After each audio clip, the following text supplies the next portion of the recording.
പലരും new ഇയറിനാണ് resolutions ഒക്കെ എടുക്കാറുള്ളത്. നിങ്ങളും അങ്ങനെ തന്നെയാണല്ലോ. പക്ഷേ ആസ് എ സ്റ്റുഡന്റ് നമ്മൾ ന്യൂ ഇയറിന്റെ അന്നാണോ റെസൊല്യൂഷൻ എടുക്കേണ്ടത്? ഒരു അക്കാഡമിക് ഇയർ സ്റ്റാർട്ട് ചെയ്യുന്ന സമയത്താണ് നമ്മൾ തീരുമാനങ്ങളൊക്കെ എടുക്കേണ്ടത്. അത് കറക്റ്റ് ആയിട്ട് ഫോളോ ചെയ്യുകയും വേണം. അപ്പൊ നിങ്ങളുടെ ഈ ഒരു പുതിയ വർഷം, പുതിയ അക്കാഡമിക് ഇയർ അടിപൊളിയായിട്ട് പഠിക്കാനും അതിന് വേണ്ടിയിട്ടുള്ള ഒരു എഫക്റ്റീവ് സ്റ്റഡി ടിപ്സ് ആയിട്ടാണ് മിസ് എന്ന് വന്നിട്ടുള്ളത്.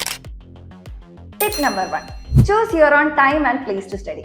നമ്മൾ പഠിക്കേണ്ട സമയം തീരുമാനിക്കേണ്ട നമ്മൾ തന്നെയാണ്. ചിലർക്ക് രാവിലെ പഠിച്ചാലായിരിക്കും, അല്ലെങ്കിൽ ചിലർക്ക് രാത്രി പഠിച്ചാലായിരിക്കും നന്നായിട്ട് മനസ്സിലാവാം. അപ്പൊ ബാക്കിയുള്ളവരുടെ പോലെ നോക്കിയിട്ടല്ല, നമുക്ക് ഏതാണോ ഏറ്റവും കംഫർട്ടബിൾ ആയിട്ടുള്ള ടൈം അത് നമ്മൾ മനസ്സിലാക്കി ആ സമയത്ത് നമ്മൾ പഠിക്കുകയാണെങ്കിൽ നമുക്ക് കൂടുതൽ കാര്യങ്ങൾ പെട്ടെന്ന് നമുക്ക് മനസ്സിലാക്കാൻ പറ്റും, അല്ലെങ്കിൽ നമ്മുടെ ബ്രെയിനിലേക്ക് അത് ഫീഡ് ചെയ്യാൻ പറ്റും. അതേപോലെ പ്ലേസ്, നമ്മൾ പഠിക്കാനിരിക്കുന്ന സ്ഥലം, ആ ഒരു സ്ഥലത്തിന് വളരെയധികം പ്രാധാന്യമുണ്ട്. ഏറ്റവും പീസ്ഫുൾ ആയിട്ടുള്ള ഒരു എൻവയോൺമെന്റിൽ ഇരുന്ന് പഠിച്ചു കഴിഞ്ഞാൽ നമുക്ക് വളരെ കുറച്ച് സമയം കൊണ്ട് കൂടുതൽ കാര്യങ്ങൾ നമുക്ക് ഫോക്കസ് ചെയ്ത് പഠിക്കാൻ പറ്റും. അപ്പൊ പ്ലേസും ടൈമും വളരെ ഇമ്പോർട്ടൻ്റ് ആണ്.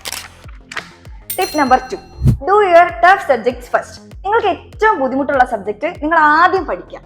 ഇപ്പൊ ഒരു എക്സാമിന് സ്റ്റഡി ലീവ് കിട്ടിക്കഴിഞ്ഞാൽ നിങ്ങൾ ആദ്യത്തെ കുറച്ച് ദിവസങ്ങൾ നിങ്ങൾക്ക് ഏറ്റവും ബുദ്ധിമുട്ടുള്ള സബ്ജക്ട്സ് പഠിക്കുകയാണെങ്കിൽ ബാക്കിയുള്ള ദിവസങ്ങളിൽ നിങ്ങൾക്ക് ഏറ്റവും സിമ്പിൾ ആയിട്ടുള്ള സബ്ജക്ട് സമാധാനത്തിൽ പഠിച്ചു തീർക്കാൻ പറ്റും. അപ്പൊ നിങ്ങൾ ആദ്യം ആ ടഫുള്ള സബ്ജക്ട് പഠിച്ച് തീർത്തു കഴിഞ്ഞാൽ നിങ്ങളുടെ എക്സാമിന് കൂടുതൽ സ്കോർ നേടാൻ അത് ഹെൽപ്പ് ചെയ്യും.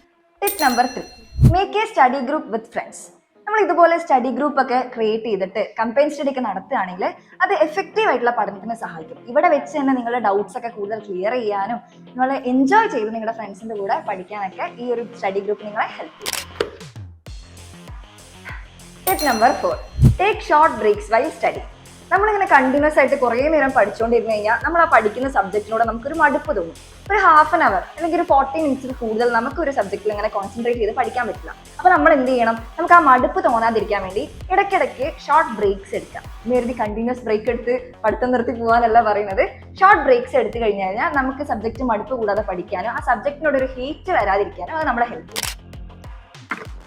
Tip number 5, stay hydrated. നമ്മൾ പഠിക്കുന്ന സമയത്ത് നമ്മുടെ എനർജി കൂടുതൽ തീർന്നു പോകുമല്ലോ, അപ്പൊ ഡീഹൈഡ്രേഷൻ സംഭവിക്കും. അപ്പൊ അങ്ങനെ സംഭവിക്കാതിരിക്കാൻ വേണ്ടിയിട്ട് നമ്മൾ ധാരാളം വെള്ളം കുടിക്കുക, ഹൈഡ്രേറ്റഡ് ആയിട്ടിരിക്കുക. അപ്പൊ നമ്മുടെ ആ ഒരു ക്ഷീണാവസ്ഥയും ആ ഒരു ഉറക്കം വരുന്ന അവസ്ഥയൊക്കെ മാറിയിട്ട് നമ്മൾ അത് കൂടുതൽ എനർജറ്റിക് ആക്കുകയും ചെയ്യും. Tip number 6, get enough sleep. At least 8 hours എങ്കിലും നമ്മൾ എക്സാം ടൈമിലെല്ലാം ഉറങ്ങാൻ ശ്രദ്ധിക്കണം. എക്സാമിന്റെ തലേന്ന് നിങ്ങൾ ഉറക്കുളച്ചിരുന്ന് ഒരുപാട് നേരം പഠിച്ചിട്ട് പിറ്റേ ദിവസം എക്സാമിന് പോയി കഴിഞ്ഞാൽ അതൊരു നെഗറ്റീവ് ഇമ്പാക്റ്റ് ആയിരിക്കും ഉണ്ടാക്കുക. അപ്പൊ നിങ്ങൾ റിലാക്സ്ഡ് ആയിട്ട് ഒരു 8 hours എല്ലാം ഉറങ്ങി റിഫ്രഷ് ആയിട്ട് പോയിട്ട് എക്സാം എഴുതുക. അത് നിങ്ങളെ നല്ല രീതിയിൽ സ്കോർ ചെയ്യാൻ വേണ്ടി ഹെൽപ്പ് ചെയ്യും. അപ്പൊ ഈ ഒരു 6 ടിപ്സ് കറക്റ്റ് ആയിട്ട് ഫോളോ ചെയ്ത് കഴിഞ്ഞാൽ അത് നിങ്ങളുടെ പഠനത്തിനെ കൂടുതൽ മെച്ചപ്പെടുത്താനും നല്ല രീതിയിൽ സ്കോർ ചെയ്യാനൊക്കെ നിങ്ങളെ ഹെൽപ്പ് ചെയ്യും. അപ്പൊ നിങ്ങളുടെ ഈ ഒരു അക്കാഡമിക് ഇയറിലെ റെസൊല്യൂഷൻ എന്ന് പറയുന്നത് ഈ ഒരു 6 ടിപ്സ് ആവട്ടെ. അപ്പൊ ഈ ടിപ്സ് എല്ലാം ഇഷ്ടപ്പെട്ടു കഴിഞ്ഞാൽ എന്തായാലും കമന്റ് ചെയ്യും.